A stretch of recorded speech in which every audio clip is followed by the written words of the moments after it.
जय श्री राधे। कल एक समाचार ने मन को बड़ा व्यथित कर दिया। समाचार इतना घिनौना है कि मुझे पढ़ने में शर्म आती है। स्क्रीन पर आप ही पढ़ लीजिए।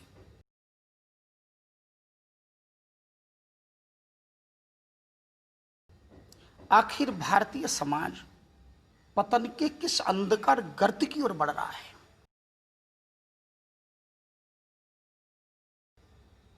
घर घर में हम अपने छोटे बच्चों को संस्कारित क्यों नहीं कर पा रहे हैं।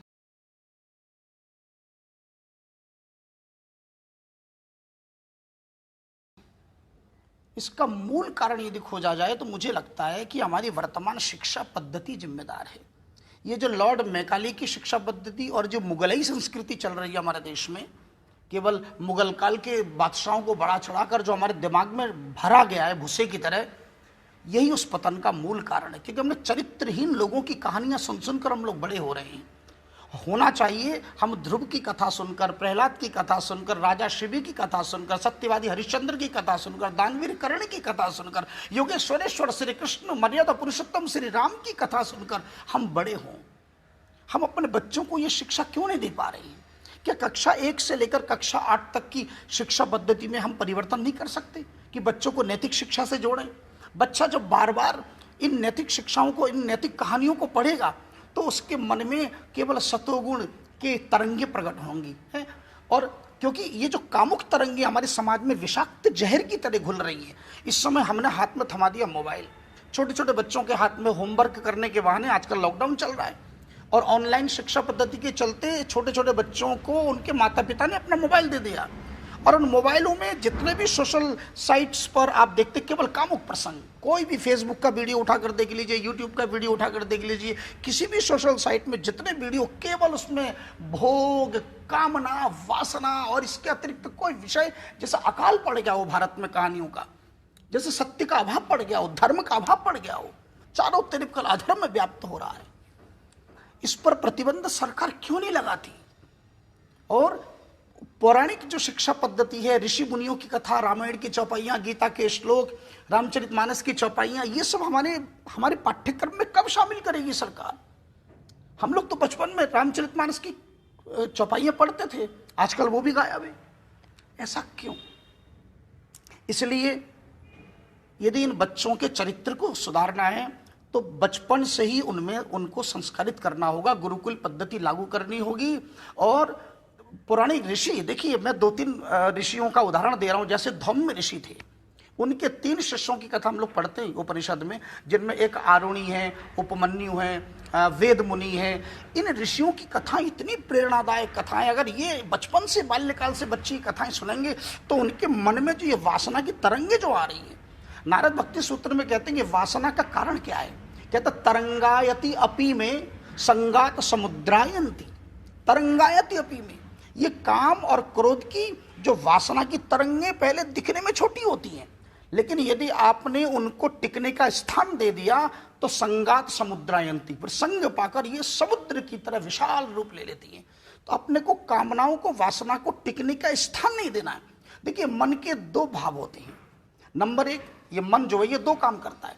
एक तो ये विषयों का अवलंबन, यानी विषयों का सहारा ढूंढता है कि कहां टिके, और दूसरा ये विषयों का चिंतन करता है, भोग का चिंतन करता है। अगर हम ये दोनों ही इसको न करने दें, तरंग को, जैसे सूक्ष्म तरंगें उठती हैं और उसी समय उन तरंगों को वहीं के वहीं समाप्त कर, उसको नेग्लेक्ट कर दिया जाए, तो कहेंगे कैसे नेग्लेक्ट करें? तो महापुरुषों की कथाओं को सुन सुनकर, और मैं 2-3 प्रैक्टिकल मेथड बताऊंगा, तो इसका उपचार मैं अभी थोड़ी देर बाद बताऊंगा।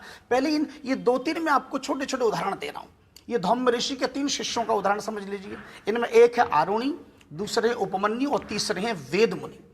आरुणि के विषय में सब जानते हैं कि ये इतने गुरु आज्ञा का पालन करते। गुरुदेव ने कहा कि खेत की मेड़ बांध के आ, तो छोटा बालक मेड़ बांध न सका, जल का प्रवाह तेज, तो स्वयं मेड़ बनकर ही मिट्टी के बीच में रात भर सर्दी में ठिठुरता रहा, पर गुरु आज्ञा का पालन किया।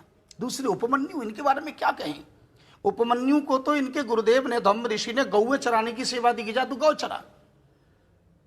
कुछ दिन बाद गुरुदेव ने कहा इधर आओ, तुम बड़े हट्टे कट्टे नजर आ रहे हो, क्या खाते हो? बोले गुरुदेव गौ गौ चराता हूँ और बाकी जो खाली समय भिक्षा मांग लेता हूँ। बोले किंतु हमने तुम्हें भिक्षा मांगने को तो नहीं कहा था, तुम भिक्षा मांगते हो, जो कुछ मिलता है तो हमें दे दिया करो। बोले जी गुरुदेव कल से ऐसा ही होगा। 10-20 दिन फिर बुलाया, देखा तो वो हट्टा कट्टा है। बोले भाई अब तुम क्या करते हो? बोले गुरुदेव वो भिक्षा मांग के आपको दे देता हूँ, दोबारा फिर चला जाता हूँ लेने। बोले तुमको दोबारा जाने को हमने थोड़ी कहा था, कल से तुम भिक्षा लेने नहीं जाओगे।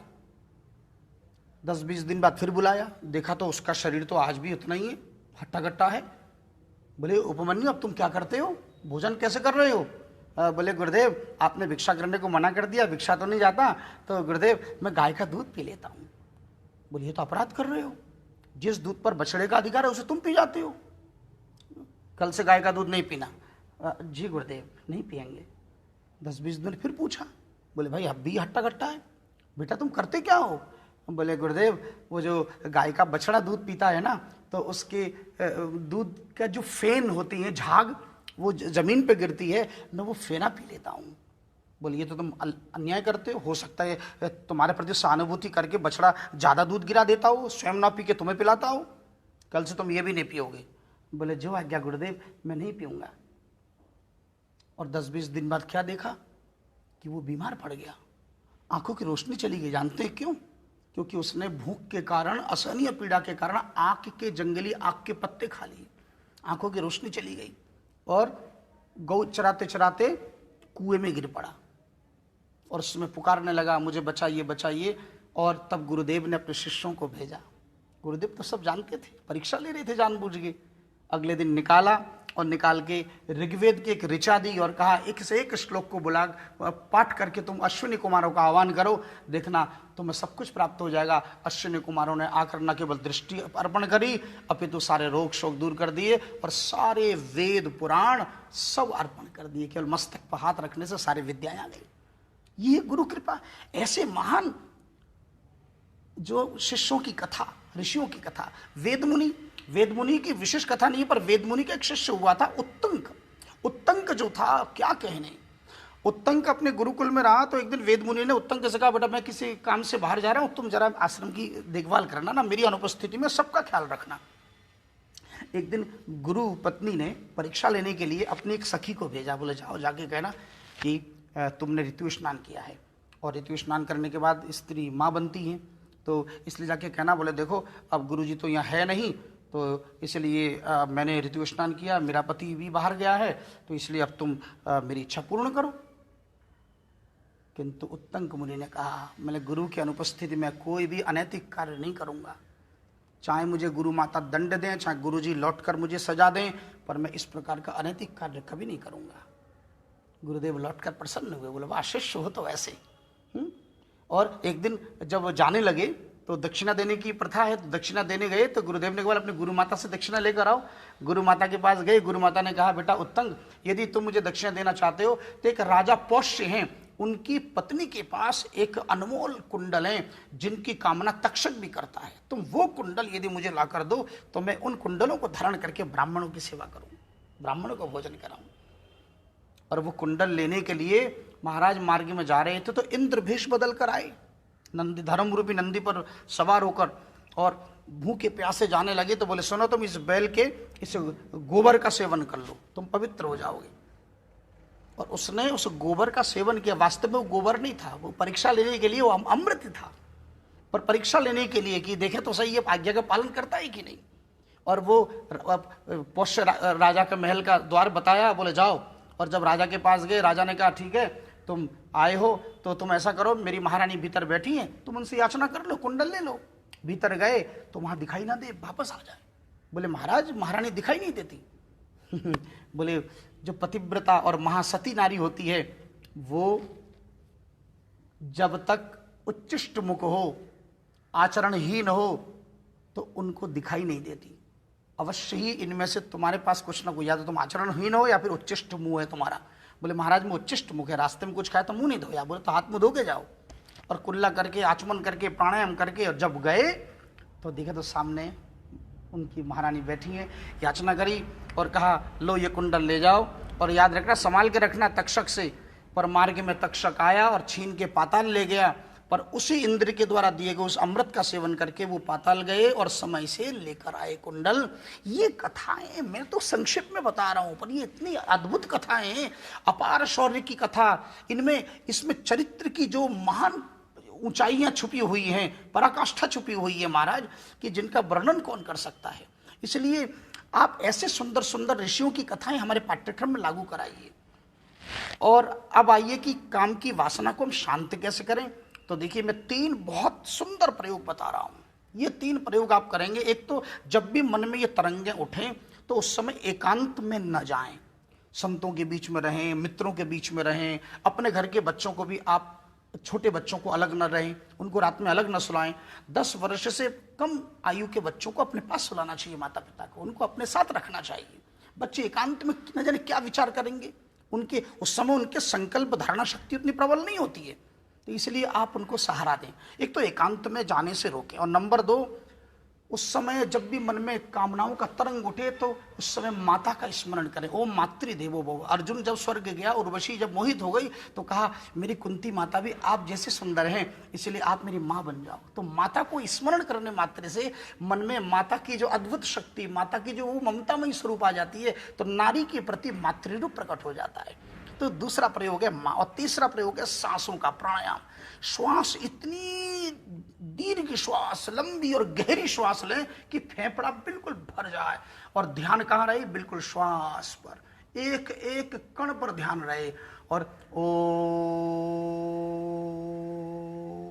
ओम सुदीर्घ भाव से इसका उच्चारण करते हुए आप श्वास को भीतर भरें और धीरे धीरे धीरे धीरे छोड़ें। देखना 2-3 बार 10-15 सेकंड के अंदर ही मन में जो कामनाओं का वेग है, वासना का वेग है, बिल्कुल शांत हो जाएगा। आगमा पाइनो नित्य, ये संसार तो आगमा पाइनो है ना, अनित्य है। तो जैसे संसार अनित्य है, विषय भी अनित्य है, वासना भी अनित्य है, डरने की क्या बात है। और ये सामान्य सी बात है, बड़े बड़े ऋषि मुनि महात्मा सबके मन में काम की वासनाएं उठती हैं। हम लोग तो भजन गाते हैं, काम की वासना को मिटाते चलो, कृष्ण गोविंद गोपाल गाते चलो, है ना। तो इसलिए काम की वासना यदि मिटानी हो तो कृष्ण का चिंतन करना होगा, क्योंकि काम कृष्ण के पुत्र के रूप में आए थे। जब जदुवंश कृष्ण अवतारा, हो यही हरन महामहिभारा। कृष्ण तनय हो यही पति तोरा, बचन अन्यथा होई न मोरा। भगवान शंकर काम की पत्नी रति से कह रहे हैं कि कृष्ण तनय हो यही पति तोरा, तेरा पुत्र, तेरा पति कृष्ण तनय, कृष्ण के पुत्र बनकर द्वापर में आएंगे, और तब तुझे तेरे पति पुनः वापस मिलेगा। इसलिए कृष्ण, भगवान कृष्ण भावनामृत होकर यदि अपने बच्चों को सिखाना है, बचपन से कृष्ण नाम जप सिखाइए, बचपन से कृष्ण की सुंदर सुंदर मधुर कथाएं सुनाइए उन्हें, ताकि कृष्ण भावनामृत, कृष्ण कॉन्शियसनेस होकर बच्चे बड़े हों। क्योंकि काम को भी जो पुत्र बना दे, ये सामर्थ्य केवल योगेश्वरेश्वर भगवान श्री कृष्ण और परम पुरुषोत्तम भगवान श्री कृष्ण के सामर्थ्य की बात है, और किसी में नहीं। इसलिए हरे कृष्ण कृष्ण कृष्ण हरे हरे, हरे राम राम राम हरे हरे। जय जय श्री राधे, जय जय श्री कृष्ण।